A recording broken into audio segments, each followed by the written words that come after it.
Budget के ऊपर आज चर्चा हो रही है और मुझे वो दिन याद आता है जब अनुच्छेद 370 Jammu Kashmir, Ladakh and supplementary demand बहुत तीनों। I got it, Ladakh is also there. 370 धारा हमारे परम श्रद्धेय वंदनीय हिंदू हृदय सम्राट शिवसेना प्रमुख श्री बाला साहब ठाकरे जी का सपना था। 370 अनुच्छेद हटाने का सपना था। तो साकार जब हुआ 5 और 6 अगस्त को, तो उससे सबसे ज्यादा अगर कोई खुश हुआ होगा तो शिवसेना खुश हुई थी, हमारे उद्धव साहब खुश हुए थे, हमारी बाला साहब के लिए एक आदरांजलि अर्पित हुई, ऐसा हमें महसूस हुआ। आज उसके बारे में उनका बजट हम सादर कर रहे हैं। अब अनुच्छेद खत्म करने के बाद में वहां सरकार आनी चाहिए थी। अगर जनतंत्र को मानते तो हम भी अपेक्षा कर रहे थे कि वहां वो सरकार ही बजट पेश करे, लेकिन परिस्थिति उस तरह की नहीं रही और उसीलिए केंद्र सरकार को आज ये बजट सादर करना पड़ रहा है। ये कोई अभिमान की बात है, आनंद की बात है, ऐसा नहीं लगता, लेकिन एक बात तो बहुत अच्छी लगती है कि अगर 370 धारा न हटती तो मुख्य धारा में जम्मू कश्मीर को लाने का जो विषय था वो कभी नहीं होता। इसलिए मैं इनका अभिनंदन दोबारा करता हूं कि ये अभिनंदनीय बात की हमारी सरकार ने, मोदी जी ने की थी, आज फिर दोबारा कहता हूं। भाषण सुन रहा था, मेरे मनीष जी की भाषण सुने, जगदम्बिका पाल का सुना, हमारे जितेंद्र सिंह से सुना, दोनों विचारधारे सुन रहा था। 70 साल में क्या हुआ नहीं हुआ ये तो बार बार जब यहाँ कहा जाता है, लेकिन दर्द इस बात का होता है कि आज भी हम जब इस सरकार पर आलोचना करते या हम इन पर आलोचना करते, 40,000 लोग मरे, उनके बारे में दुख दर्द कोई प्रकट नहीं करता, खास करके इस तरफ से। हमारे जवान शहीद होते हैं, उनके बारे में कोई नहीं कहता। जम्मू कश्मीर में तिरंगा नहीं लहराया जाता, जलाया भी जाता है, तब भी कोई दर्द नहीं व्यक्त करता। वो अगर दर्द व्यक्त करते तो लगता कि भाई सही है, चलो तुम्हारी भी वही दर्द है जो हमारा दर्द है। वो दर्द नहीं व्यक्त करते।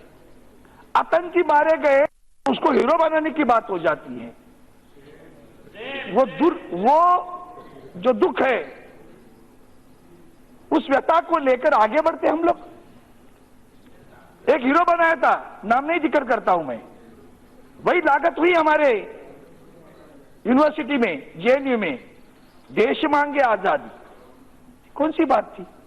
और इसलिए आज जब बजट पेश हो रहा है तो मुझे एक बात करना कि तिरंगा जिस दिन अभिवादन करोगे, और मैं चाहता हूं कि मेरे कांग्रेस के सदस्य वहां जाकर उनके साथ खड़े रहे, मैं भी आता हूं। कश्मीर में तिरंगा लहराए, उधर जाके हम खड़े रहेंगे, भारत माता की जय कहेंगे। भारत माता की जय कहने के लिए भी कोई इनकी अनुमति लेना चाहिए। हम इनको समय देते आलोचना करने के लिए, क्योंकि हम नहीं रह जाते हैं, हम पीछे रहते हैं, हम साथ में आने के लिए तैयार आपके साथ भी, लेकिन वहां जाके तिरंगा लहराना चाहिए। दुख इस बात का है। नहीं, हम जाते हैं, हम तो जाएंगे, कोई दिक्कत ही नहीं, हमें शहीद हो जाएंगे तो भी परवाह नहीं है। लेकिन जिस वक्त हमारे छोटे छोटे बच्चे हमारे पुलिस पर पथराव करती है, तो इस सदन में दर्द व्यक्त नहीं होता। इस सदन में दर्द नहीं व्यक्त हुआ कभी कि बच्चों लोग हमारे पुलिस पर पथराव करती थी। और यही बात हमें अपने सहयोगी, हमें अभी राज्य में हमारे सहयोगी है, फिर भी हम शिवसेना करके हमारे जो मत है, हमारी जो मत प्रणाली है, उसको हमने छोड़ा नहीं, ना तो उद्धव जी ने छोड़ा है।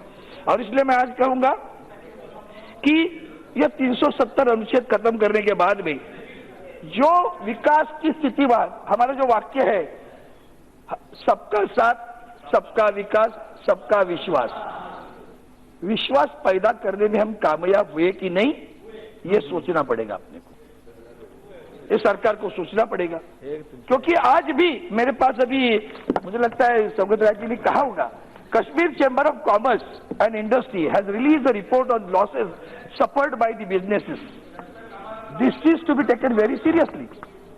उन्होंने कहा कि 3 महीने के अंदर क्या क्या हुआ। जब हमने डिमोनेटाइजेशन की आलोचना की थी, हम तो साथ में थे, फिर भी आलोचना की थी हमने, डिमोनेटाइजेशन किया तभी। अब उनका कहना है sector wise losses are agriculture allied services 4,591 crores, construction and mining 4,095 crore, service sector 9,191 crore. This is the losses incurred, job loss in 120 days. General trade 1.2 lakh, tourism sector 74,500 jobs, industrial sector 70,000 jobs, service sector 66,000, transport sector 60,000, and construction 20,000 jobs have been lost during the 3 months. This is the report given by the Kashmir Chamber of Commerce. That is to be taken seriously. I think the government must take it seriously. Budget में आपने जो भी प्रावधान किए, उस प्रावधान को जब देखता हूं तो लगता है कि जब आपने total revenue budget of administrative sector is ₹11,627 crore, of which expenditure to be extended of 69.70% is expected to be spent on Home Department. Now, it is required, it may be necessary also. But जिस दिन ये कम होगा ना, उस दिन हम समझेंगे कश्मीर में अमन आया। वो उसका रिफ्लेक्ट करेगा। जब तक एक्सपेंडिचर ज्यादा है, इसका मतलब वहां पुलिस की फोर्स ज्यादा रहेगी और ये दहशत का जो वातावरण वहां रहेगा, वो नहीं रहना चाहिए। हम चाहते, एक तरफ तो इनको भी पूछता हूं मैं, कश्मीरियत उसका जरा एक बार हमको भी मीनिंग समझाओ। हम भी जानना चाहते हैं, what do you mean by Kashmiriyat? अगर कश्मीरियत है तो 370 धारा के पूर्व कोई स्वतंत्रता का समय नहीं ना। 1990 में कश्मीरी पंडित हट गए। आज भी डरते होता हमें, आज भी डरते होता हमने। अभी अपनी भी जिम्मेवारी बनती है कि कश्मीरी पंडितों का पुनर्वसन करने के लिए बजट में थोड़ा प्रावधान करते और मजा आता, और मजा आता कि बजट में प्रावधान हो कश्मीरी पंडितों का पुनर्वसन करने के लिए, तो और अच्छा लगता। वो पुनर्वसन करने की बात इसमें है, ऐसा लगता नहीं।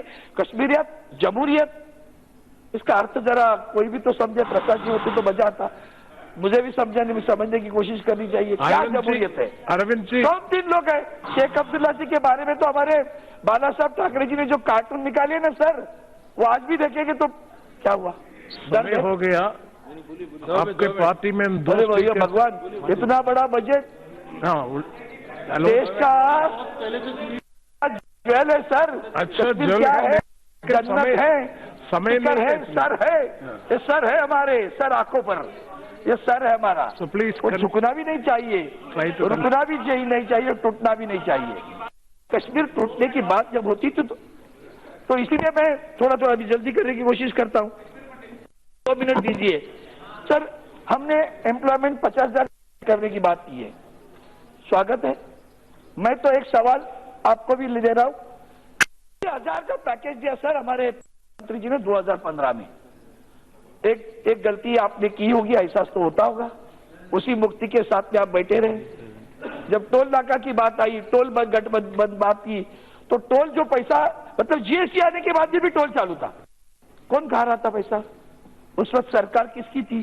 क्या आप साथ में थे क्या? वो भी तो देख लो, अंतर्मुख होकर उसकी भी जांच कर लो। लेकिन ज्यादा इंपॉर्टेंट मेरे लिए है कि हमारे प्रधानमंत्री जी ने इतना बड़ा साहस करके इतने पैसे दे दी।